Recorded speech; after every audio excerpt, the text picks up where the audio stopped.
Hi friends, മിന്നുവിലേക്ക് സ്വാഗതം. നമ്മുടെ ഒരു ഗിവ് അവേയുടെ വിന്നറെ തിരഞ്ഞെടുക്കുന്ന ഡേറ്റാണ് ഇന്ന്. അതായത് 14/9/2025 നമ്മൾ പറഞ്ഞിരിക്കുന്നത്. അന്ന് നമ്മൾ വിന്നറെ തിരഞ്ഞെടുക്കുമെന്ന് പറഞ്ഞിരുന്നു. അപ്പം അത് നമുക്ക് ആൻസർ തന്നിരിക്കുന്ന കുറച്ച് അധികം വ്യക്തികളുണ്ട്. അപ്പോൾ അവരിൽ നിന്നാണ് നമ്മൾ നറുക്കിട്ട് വിജയിയെ തിരഞ്ഞെടുക്കുന്നത്. ഒരു വിജയിയാണ് ഉള്ളതെന്നൊക്കെ പറഞ്ഞായിരുന്നു. അപ്പം കക്ഷിക്ക് കൊടുക്കുന്ന പ്ലാൻസ് നമ്മൾ ഗോൾഡൻ ഡാലിയാണ് നമ്മൾ കൊടുക്കുന്നത്. അപ്പം അതൊക്കെ പറഞ്ഞിട്ടുണ്ടായിരുന്നു ആ വീഡിയോയിൽ. ഇതിൻ്റെ ആൻസർ എൻ്റെ വാട്സപ്പിലേക്കാണ് ഇട്ട് തന്നത്. അതുപോലെ തന്നെ വീഡിയോയുടെ താഴെ കമൻറ്റിൽ ഉത്തരം കിട്ടി അല്ലെങ്കിൽ ആൻസർ കിട്ടിയെന്നൊക്കെ കമൻറ്റ് ചെയ്തിട്ടുണ്ട്. അപ്പം അങ്ങനെയുള്ള ആ ഒരു കമൻറ്റാണ് നമ്മൾ ഞെരക്കിടാൻ എടുക്കുന്നതെന്നൊക്കെ അറിയാമല്ലോ.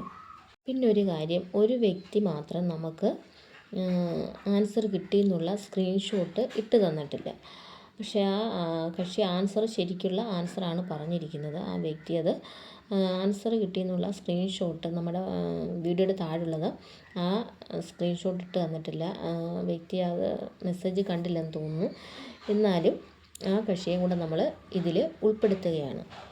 കാരണം ഇതിനു മുൻപ് നമ്മൾ നറുക്കിട്ടപ്പോൾ ഇതുപോലുള്ള ഒരു സ്ക്രീൻഷോട്ട് ഇടാത്ത ഒരു വ്യക്തിയുടെ പേര് നമ്മൾ അതിൽ ഉൾപ്പെടുത്തിയിട്ടില്ലായിരുന്നു. അപ്പോൾ അത് നറുക്കെടുപ്പൊക്കെ കഴിഞ്ഞിട്ട് ആ കക്ഷി എന്നെ വാട്സപ്പിൽ ചോദിച്ചു എന്താണ് എന്നെ ഉൾപ്പെടുത്താത്തതെന്ന്. പക്ഷേ അന്നേരം ഞാൻ പറഞ്ഞത് സ്ക്രീൻഷോട്ട് ഇട്ട് തരാഞ്ഞുകൊണ്ടാണെന്നാണ്. പക്ഷേ അതുകൊണ്ട് ഞാൻ ഇപ്പം അതുകൂടെ ഉൾപ്പെടുത്തുകയാണ്. അങ്ങനെയുള്ളതും കൂടെ ഉൾപ്പെടുത്താൻ തീരുമാനിച്ചു. അപ്പം അവരുടെ ആൻസർ ശരിക്ക് പറഞ്ഞല്ലോ, അപ്പോൾ അവരെയും കൂടെ ഉൾപ്പെടുത്തുകയാണ്. നറുക്കിടുന്നതിന് മുമ്പ് ക്വസ്റ്റ്യൻ ഒന്നുകൂടെ പറയുകയാണ്. അപ്പം അത് മനസ്സിലാകണമല്ലോ, അതിനുവേണ്ടിയാണ് പറയുന്നത്. അപ്പോൾ 2 കുട്ടികളിങ്ങനെ അത്തപ്പൂവൊക്കെ ഇടാനായിട്ട് പൂക്കൾ പറിക്കാൻ ഇങ്ങനെ തൊടിയിലൊക്കെ പോകുന്ന സമയത്ത് കുറച്ച് പൂക്കൾ കണ്ടപ്പോൾ അതിലൊരു കുട്ടിക്ക് അതിലൊരു പൂവ് ഇഷ്ടപ്പെട്ടു.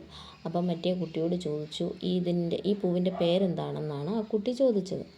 അപ്പോൾ ആ കുട്ടി അതിനപ്പുറത്ത് നിന്ന ഒരു ചെടിയുടെ 3 ഇലകൾ പിച്ചിയെടുത്ത് ആ കുട്ടിയുടെ കയ്യിൽ കൊടുത്തു എന്നാണ് ഞാൻ പറഞ്ഞത്. അപ്പോൾ അതിനകത്താണ് നമ്മുടെ ക്ലൂ ഒളിഞ്ഞിരിക്കുന്നത്.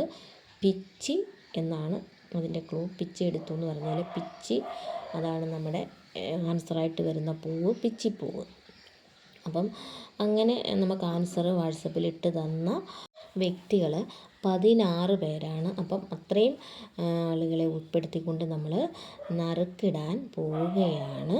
അപ്പം നറുക്കിട്ട് വിജയിയെ തിരഞ്ഞെടുക്കും. ഒരാളായിരിക്കും, ഒരു സമ്മാനമേ ഉള്ളൂ. അപ്പം അത് ഫസ്റ്റ് പ്രൈസ് മാത്രമേ ഉള്ളൂ. അപ്പം അത് നമ്മൾ തിരഞ്ഞെടുക്കാൻ പോവുകയാണ്. ഇനി നറുക്കിടുന്നത് നിങ്ങൾക്ക് കാണാം.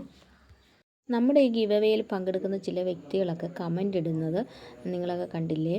അപ്പോൾ ഇതുപോലുള്ള ക്വസ്റ്റ്യൻ ചോദിക്കണ്ട, കാരണം ഇങ്ങനെ തല പുകയാൻ വയ്യ, പിന്നെന്തുവാ ഭ്രാന്ത് പിടിക്കും, ഇങ്ങനെയൊക്കെ പറഞ്ഞിട്ടാണ് കമൻ്റ് ഇടുന്നത്. അപ്പോൾ അങ്ങനെയുള്ളവർ നമ്മുടെ ഗിവ് അവേയിൽ പങ്കെടുക്കണ്ട എന്നാണ് ഞാനും പറയുന്നത്.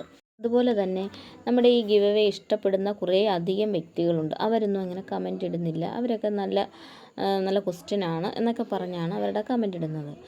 വ്യക്തികൾ പറയുന്ന അവർക്ക് സമയം തീരെയില്ല, കാരണം ഇങ്ങനെ ചിന്തിച്ച് ഇരിക്കാനൊന്നും സമയമില്ലെന്ന്. അപ്പം ഞാനൊരു കാര്യം പറയട്ടെ, നമ്മൾ സിനിമയൊക്കെ കാണുമ്പോൾ തിയേറ്ററിലായാലും ടി വിയിലായാലും സിനിമയൊക്കെ കാണുമ്പോൾ നമ്മൾ ശ്രദ്ധയോടിരുന്ന് കാണുമല്ലോ. അപ്പം നമുക്ക് സമയം ഉണ്ടായിട്ടാണോ? അല്ല. ആ കഥയുടെ അവസാനം എന്തായി എന്നൊക്കെ അറിയാനും നമുക്കൊരു ആകാംക്ഷ കാണത്തില്ലേ? അതിനല്ലേ നമ്മളിങ്ങനെ നോക്കിയിരിക്കുന്നത്. അങ്ങനൊരു കാര്യം. സിനിമയായാലും അല്ലാതെ മറ്റ് പരിപാടികളൊക്കെ ആയാലും നമ്മൾ ശ്രദ്ധയോടെ കാണുന്നതിൻ്റെയൊക്കെ കാരണമുണ്ടല്ലോ. എന്ന് വെച്ചാൽ ഒരു എൻ്റർടൈൻമെൻറ്റ്, നമ്മുടെ മനസ്സിനൊരു ഒരു സന്തോഷത്തിന്, അതിനു വേണ്ടിയല്ലേ ഇതെല്ലാം ചെയ്തു വച്ചിരിക്കുന്നത് സിനിമയൊക്കെ. പണ്ട് കാലത്ത് നമ്മൾ സ്കൂളിലൊക്കെ പഠിച്ചുകൊണ്ടിരുന്ന സമയത്ത് ഇതുപോലുള്ള പല ക്വസ്റ്റ്യനുകളും കുട്ടികൾ പരസ്പരം അങ്ങോട്ടും ഇങ്ങോട്ടുമൊക്കെ ചോദിക്കുകയും പറയുക, അതൊക്കെ ഒരു രസമല്ലേ.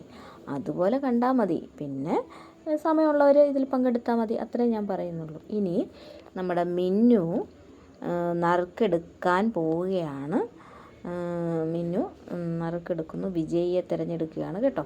അപ്പം മിന്നു എടുത്തിട്ടുണ്ട്. ആരാണെന്ന് നമുക്ക് നോക്കാം. മിന്നു അതൊക്കെ ലെവൽ ചെയ്തൊക്കെ വരുന്നു, പേപ്പർ നേരെ വെച്ച്. പത്മിനി ദേവി എന്ന് പറഞ്ഞ വ്യക്തിയാണ്. ആ വ്യക്തിക്ക് എൻ്റെ കൺഗ്രാജുലേഷൻസ് അറിയിച്ചു കൊള്ളുന്നു.